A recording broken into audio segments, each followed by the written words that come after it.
தளபதி அரசியல் கட்சியை இழுத்து மூடிட்டு மறுபடியும் சினிமாக்கே போக போறாரு அப்படின்ட்டு ஒரு நியூஸ் பாத்தீங்கன்னா இப்போ சோசியல் மீடியால போயிட்டு இருக்கு. சோ அது என்ன அப்படிங்கறத பத்தி இந்த வீடியோல டீடைலா பார்க்கலாம். தளபதி கட்சியை நிறுத்திட்டு மறுபடியும் சினிமால நடிக்க போறேன் அப்படின்ட்டு ஒரு முடிவு எடுத்ததாகவும், தளபதி கூட ஏற்பட்ட சண்டையால கட்சி பொறுப்புகள்ல இருந்து நான் விலக போறேன் அப்படின்ட்டு புஷி ஆனந்த் சொன்னதாகவும் தந்தி டிவியோட நியூஸ் கார்டு மூலம் ஒரு பொய்யான நியூஸை பாத்தீங்கன்னா சோசியல் மீடியால பரப்பியிருக்காங்க.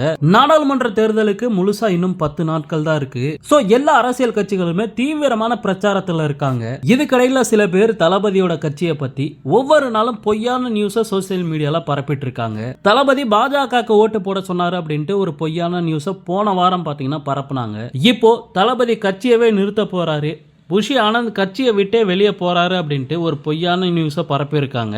ஏற்கனவே தளபதியோட தரப்புல இருந்து இந்த மாதிரி பொய்யான நியூஸை பரப்புனா போலீஸ்ல கம்ப்ளைண்ட் பண்ணப்படும் அப்படிங்கிற மாதிரி சொல்லியிருந்தாங்க. இருந்தாலுமே ஃபேக் நியூஸ் பரப்புறவங்க தொடர்ச்சியா அந்த வேலையை பண்ணிட்டே தான் இருக்காங்க.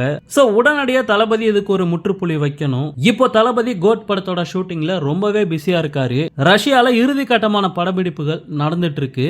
இன்னைக்கு கூட தளபதி ரஷ்யால இருக்கிற மாதிரி ஒரு வீடியோ கிளிப் பாத்தீங்கன்னா ரிலீஸ் ஆயிருக்கு. அது மட்டும் இல்லாம தளபதி தன்னோட அம்மாக்கு ஒரு சாய்பாபா கோவில் கட்டி கொடுத்தது சோசியல் மீடியால பயங்கர வைரலா போயிட்டு இருக்கு. என்னதான் தேர்தல் களம் சூடு பிடிச்சிருந்தாலுமே தளபதியை பத்தி ஒவ்வொரு நாளும் ட்ரெண்டிங் நியூஸ் வந்துகிட்டே தான் இருக்கு. ஓகே நண்பா, இந்த மாதிரி தளபதியோட எல்லா அப்டேட்டுமே மிஸ் பண்ணாம பார்க்க நம்ம சேனலை சப்ஸ்கிரைப் பண்ணி சப்போர்ட் பண்ணுங்க. தேங்க்யூ.